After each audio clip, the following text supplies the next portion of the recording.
Welcome to our channel Tech Mechanical and Electrical। Department of atomic energy DAE का जो अलग अलग unit का तरफ से रिक्रूटमेंट निकल के आया है, जैसे BARC, NPCL, heavy water board, NFC, VECC, IG कर का तरफ से जो लेटेस्ट रिक्रूटमेंट निकल के आया है, इसके लिए जो सिलेबस होता है और एग्ज़ाम पैटर्न होता है सभी का सेम होता है। जो भी स्टूडेंट मेरा चैनल के साथ रेगुलर जुड़े हैं वो सभी स्टूडेंट जानते हैं मेरा सिलेक्शन हुआ था डिपार्टमेंट ऑफ एटॉमिक एनर्जी का एक इम्पॉर्टेंट यूनिट होता है बार्क। तो बार्क में मेरा सिलेक्शन हुआ था, मैं जॉब भी करता था। तो इसके लिए क्या क्या क्वेश्चन आता है, किस टाइप का बुक पढ़ना चाहिए और इसका एग्ज़ाम पैटर्न क्या होता है, DAE का जो एडवांस टेस्ट, प्रिलिमिनरी टेस्ट होता है, इसका बारे में मैं डिटेल्स में एक वीडियो में डिस्कस कर दिया हूँ। तो आप लोग मेरे चैनल में जाके विजिट कर सकते हैं जो भी स्टूडेंट DAE का एग्ज़ाम देना चाहते हैं। सबसे पहले आप लोग वो वाला वीडियो देख लेना। तो आज का क्लास में मैं डिस्कस करूँगा एडवांस टेस्ट में क्या क्या क्वेश्चन पूछे जाते हैं, mainly fitter, Turner, machinist, welder के लिए।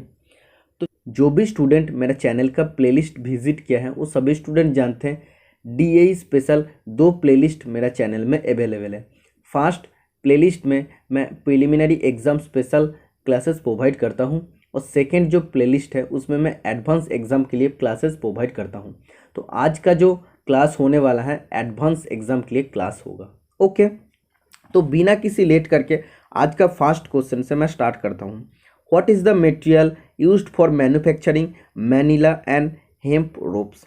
तो मैं इस टाइप का क्वेश्चन डिस्कस करूँगा जो ज़्यादातर स्टूडेंट के लिए अनकॉमन रहेगा। ओके, आज का जो मोस्ट इंपॉर्टेंट 25 क्वेश्चन है, हम गारंटी के साथ बता सकते हैं ज़्यादा से ज़्यादा अगर कोई भी स्टूडेंट का अच्छा प्रिपरेशन होगा तो 18 से 19 ही क्वेश्चन अटैम्प्ट कर पाएगा, क्योंकि इसमें डिफ़िकल्टी लेवल थोड़ा ज़्यादा होगा और ज़्यादातर स्टूडेंट 15 या 16 से ज़्यादा अटैम्प्ट नहीं कर पाएगा। तो बहुत सारा इंपॉर्टेंट क्वेश्चन आज का क्लास में रहने वाला है। क्वेश्चन में क्या बोला है, मैनिला और हेम्प रोप को मैन्युफैक्चरिंग करने के लिए कौन सा मटेरियल यूज़ होता है। तो सबसे पहले आप लोग को जानना चाहिए रोप हम लोग कहाँ पे यूज़ करते हैं। तो हम लोग सुने हैं rope drive, bell drive, gear drive. तो ये सब किसके लिए यूज़ होता है, पावर को ट्रांसमिट करने के लिए यूज़ होता है। ठीक है, जब दोनों पुली का बीच में डिस्टेंस कम होता है तब हम लोग बेल ड्राइव यूज़ करते हैं। ओके, चेन ड्राइव कब करते हैं, जब पॉजिटिव ट्रांसमिशन ऑफ मोशन का जरूरत होता है, जहाँ पे क्रीप या स्लिप का कोई भी चांसेस नहीं रहता, उधर हम लोग क्या यूज़ करते हैं, उधर हम लोग चेन ड्राइव यूज़ करते हैं। और जहाँ पे दोनों पुली ब्लॉक का बीच में डिस्टेंस बहुत ज़्यादा हो जाएगा तब हम लोग रोप ड्राइव यूज़ करते हैं। ठीक है, तो रोप डिफरेंट मटेरियल से बनता है। एक्चुअली रोप बनता है फाइबर से। ओके, तो रोप किस किस मटेरियल से बनता है, जैसे हेम्प से बनता है, कटोन, मैनिला, स्टील, सिंथेटिक से रोप बनता है। ठीक है, तो रोप मैन्युफैक्चरिंग करने के लिए 3 या 4 स्टैंड्स होता है। स्टैंड्स मतलब क्या है, रोप ऐसे ऐसे बनता है ना, तो रोप ऐसे ऐसे बनता है। ओके, तो 3 या 4 स्ट्रैंड्स होता है। तो एक एक के जो पार्ट होते हैं इसके स्ट्रैंड्स बोलते हैं, STRANDS।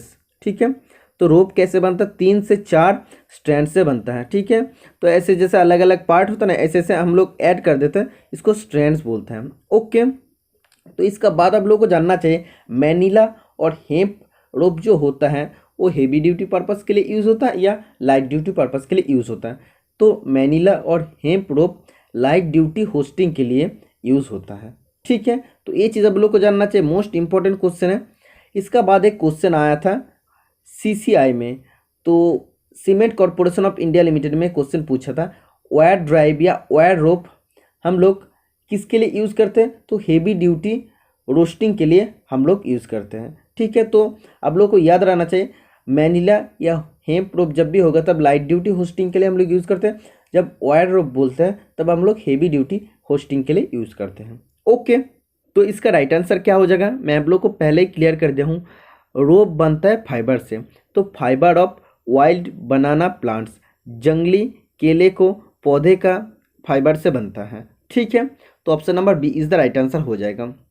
Next question, what is the defect caused if the tool is not set to the correct centre height while facing. यदि टूल की फेसिंग करते समय सही केंद्रों की ऊंचाई पर सेट नहीं किया जाता है तो क्या दोष होता है।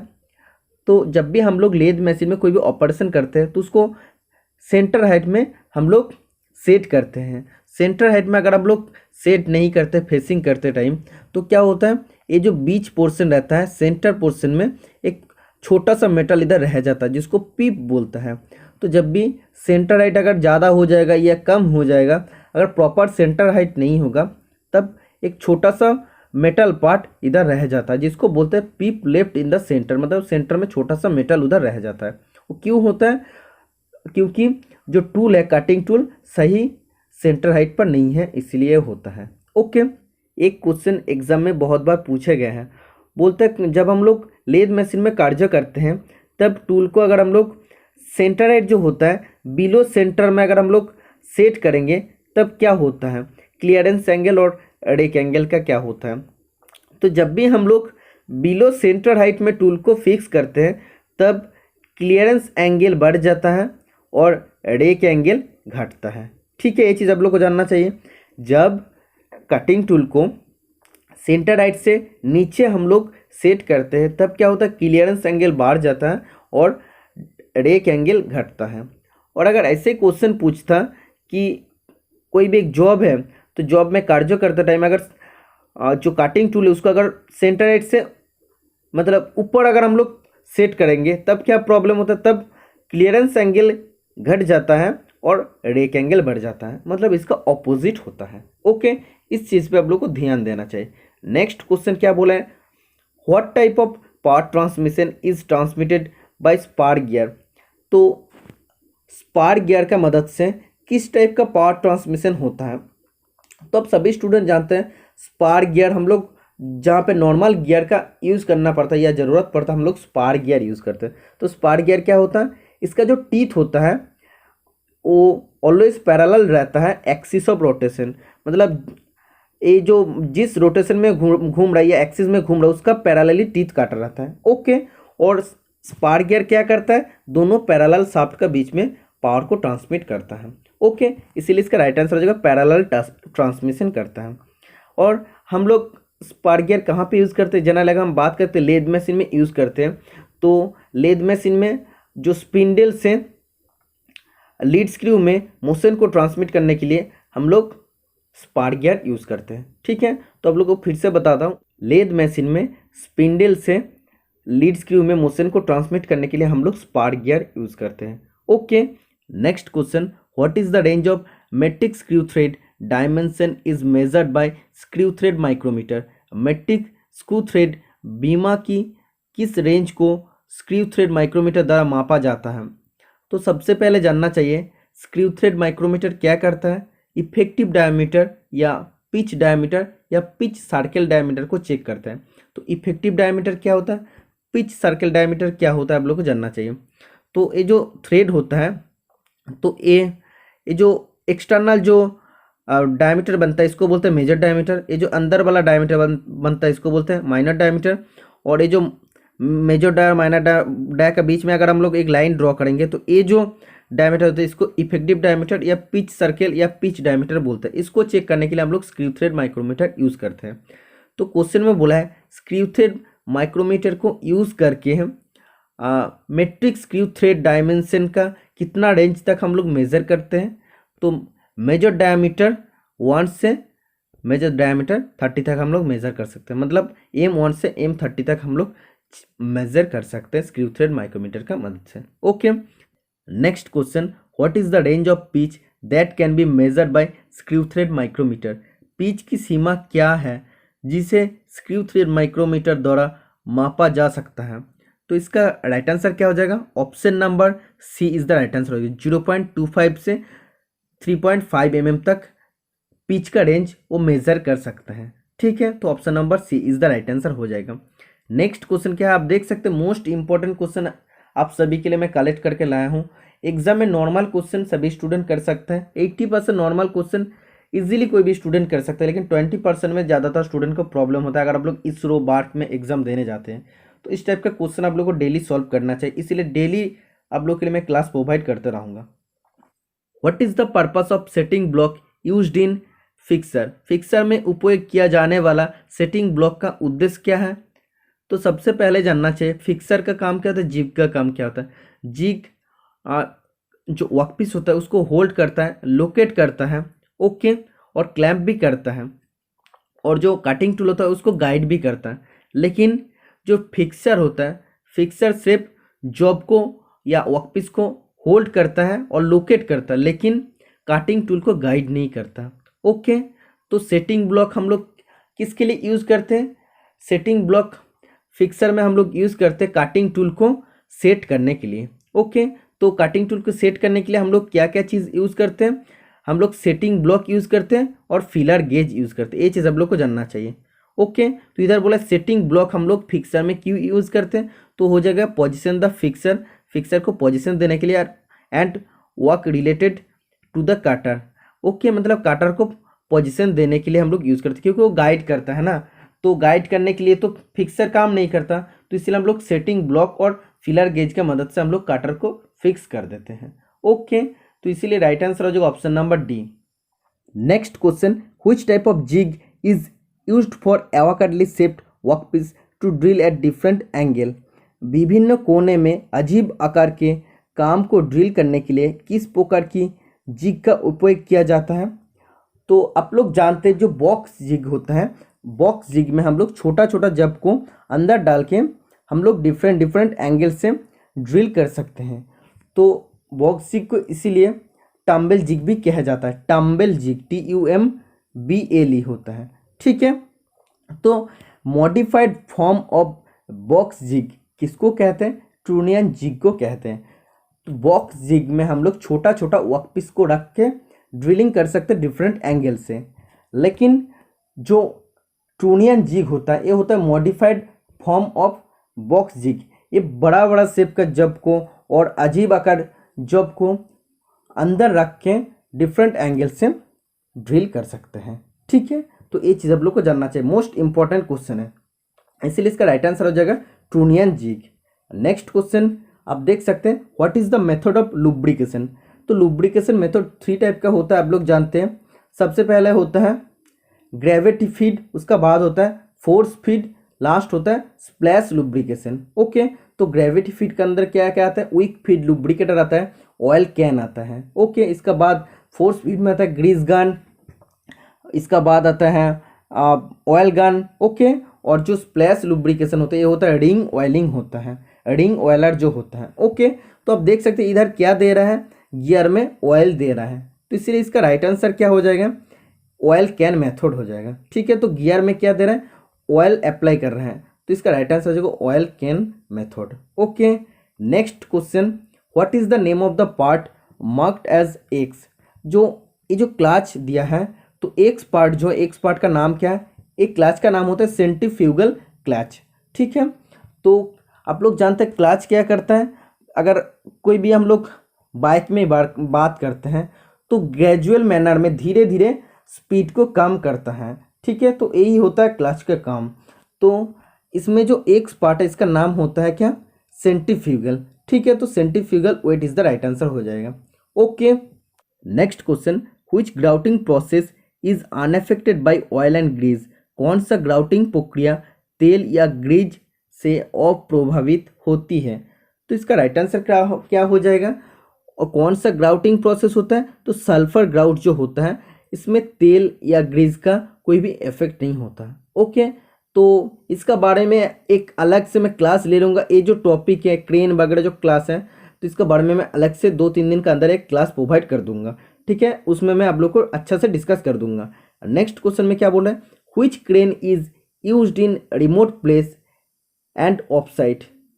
दूरस्थ स्थान और ऑफसाइट के लिए कौन सा क्रेन की उपयोग किया जाता है? मतलब कोई भी छोटा जगह है, छोटा जगह में हम लोग रिमोट प्लेस जिसको बोलते हैं, उधर हम लोग कौन सा क्रेन यूज़ करते हैं? उधर हम लोग track mounted mobile crane use करते हैं, ठीक है। तो ट्रैक माउंटेन मोबाइल क्रेन हम लोग यूज़ करते हैं।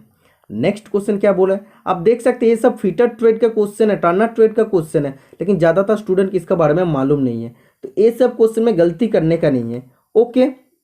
तो जिग का जब बात किया तो जिग के बारे में 2 पॉइंट आप लोगों को मैं जस्ट कहना चाहूँगा। जनरली 2 टाइप का जिग होता है, एक होता है ड्रिलिंग जिग और एक होता है बोरिंग जिग। तो ड्रिलिंग जिग क्या करता है? यही क्वेश्चन बहुत बार एग्जाम में आता है।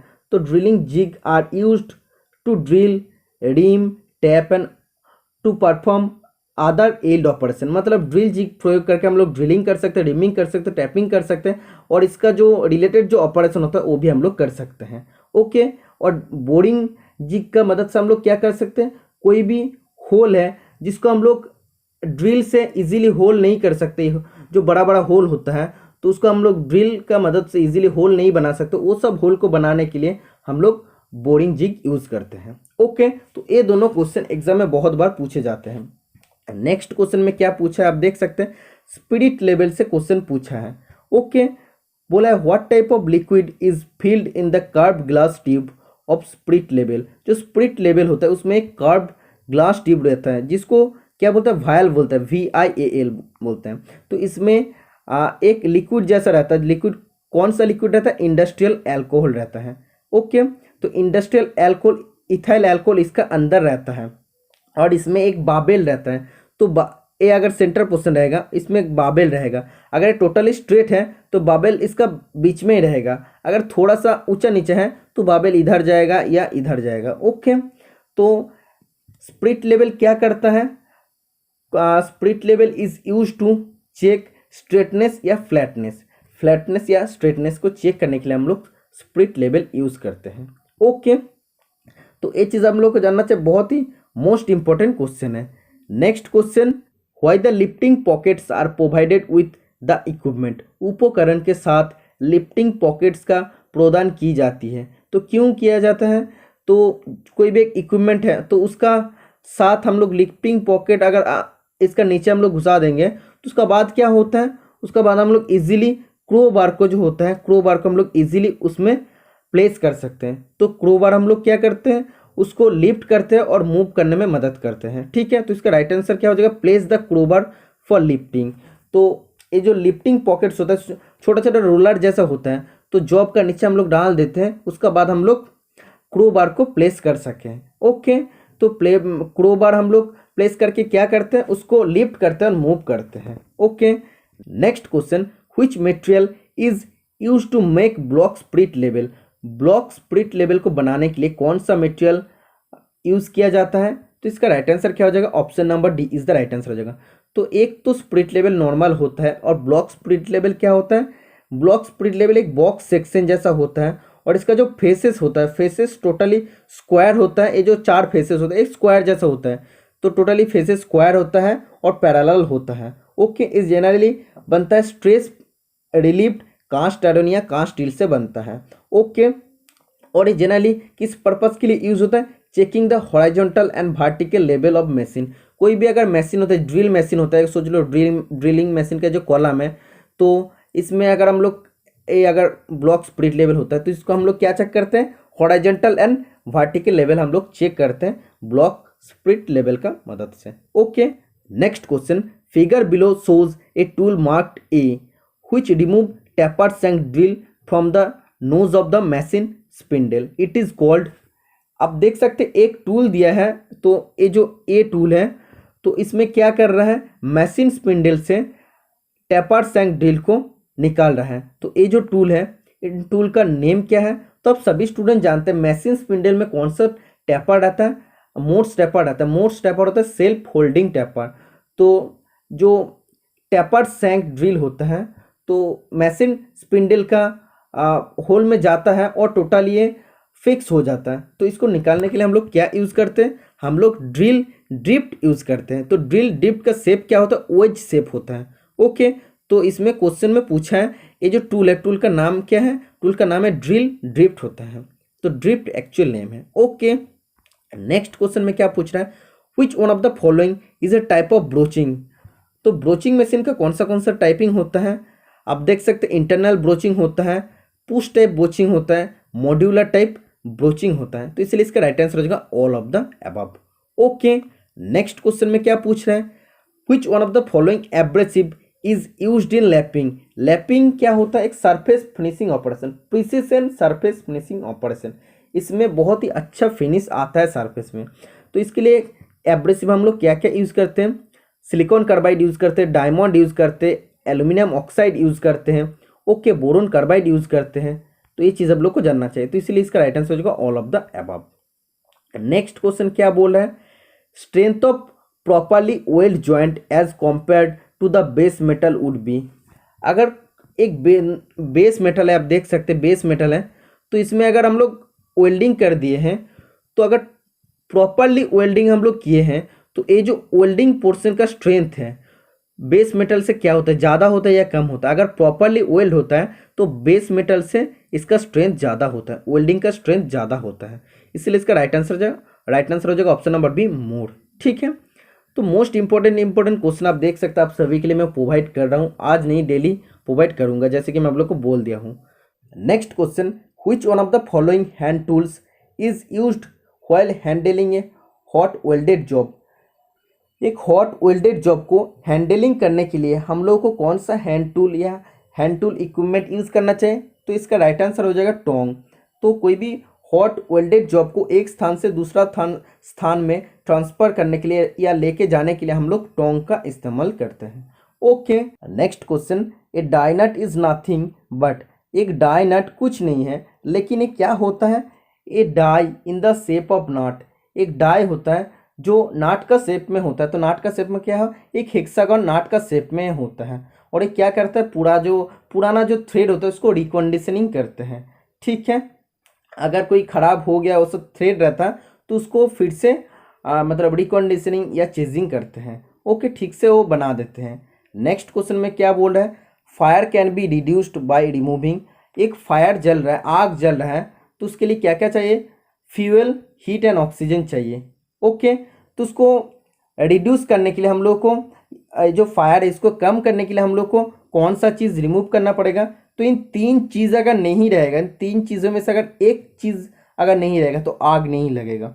ठीक है, तो इन तीन चीज़ में से अगर सोच लीजिए फ्यूल, हीट को अगर हम लोग रिमूव कर देंगे तब आग नहीं लगेगा। अगर हम लोग फ्यूल को हीट करें निकालेंगे तब आग नहीं लगेगा। अगर हम लोग ऑक्सीजन को निकाल देंगे तब आग नहीं लगेगा। मतलब तीन चीज़ जब प्रेजेंट रहेगा तभी आग लगेगा। ओके, तो इसीलिए इसका राइट आंसर हो जाएगा एनी ऑफ द अबव। कोई भी एक चीज़ को अगर हम लोग रिमूव कर देंगे तो आग ऑटोमेटिकली रिड्यूस हो जाएगा। ओके, नेक्स्ट क्वेश्चन में क्या पूछ रहे हैं, soldering of metal is done at dash degree Celsius temperature. Soldering जब हम लोग करते हैं इलेक्ट्रिकल पर्पज़ के लिए हम लोग जनरली सोल्डरिंग करते हैं, तो उसमें टेम्परेचर कितना होना चाहिए, लेस देन 450 डिग्री टेम्परेचर होना चाहिए। ओके, तो इसका राइट आंसर हो जाएगा option number B is the right answer हो जाएगा, लेस देन 450 डिग्री या 420 डिग्री होना चाहिए। Okay, next question, bleaching powder is used in water as. पानी में ब्लीचिंग पाउडर को डैश की तरह उपयोग किया जाता है, तो इसका राइट आंसर क्या हो जाएगा, डिसइंफेक्टेंट। ओके, तो option number B is the right answer हो जाएगा। Okay, next question, the following gas is toxic. निम्नलिखित में से कौन सा गैस विषैला है, तो इसका राइट आंसर क्या हो जाएगा, option number C is the right answer हो जाएगा। कार्बन मोनोऑक्साइड जो गैस होता है ये डेंजरस होता है हम लोगों के लिए, तो इसका केमिकल फॉर्मूला क्या होता है, CO होता है। ओके, एक चीज़ बोलना मैं भूल गया हूँ, तो ब्लीचिंग पाउडर का फॉर्मूला क्या होता है, CaOCl2 होता है। ओके, CaOCl2 होता है। तो ब्लीचिंग पाउडर का केमिकल फॉर्मूला भी कभी कभी पूछता है। लास्ट क्वेश्चन आज का क्लास का, the weight of an object on earth is 600 newton, what will be the weight on moon. तो कोई भी एक ऑब्जेक्ट है जिसका वेट पृथ्वी पर 600 न्यूटन है, तो जब चांद में जाएगा, मून में जाने का बाद उसका वेट कितना होगा, हम लोग जानते हैं 1/6 इंटू वेट होता है, तो 1/6 इंटू 600 हो जाएगा, तो क्या हो जाएगा 100 न्यूटन हो जाएगा। चांद में जब जाएगा तब उसका वेट 100 न्यूटन हो जाएगा। तो ऑप्शन में क्या दिया आप देख सकते हैं, ऑप्शन का हिसाब से इसका जो राइट आंसर हो जाएगा लेस देन 600 हो जाएगा, मतलब 600 न्यूटन से कम वेट हो जाएगा। ओके, इसका बाद आप देख सकते हैं बाकी जो भी ऑप्शन है सब गलत है। ओके, तो इसलिए इसका राइट आंसर हो जाएगा लेस देन 600 न्यूटन। तो इसका एक्चुअल वैल्यू क्या हो जाएगा 100 न्यूटन, 1/6 से हम लोग को डिवाइड करना पड़ेगा। तो ये था total 25 question, most important question जो एग्जाम में बहुत सारा स्टूडेंट के लिए प्रॉब्लम का बात होता है। तो अगर क्लास अच्छा लगे तो चैनल को ऐसे सब्सक्राइब करते रहना और वीडियो को लाइक कमेंट करते रहना, और जितना ज़्यादा हो सके फ्रेंड के साथ शेयर कर देना। आज के लिए इतना ही, मिलते हैं नेक्स्ट वीडियो में, टाटा बाय बाय।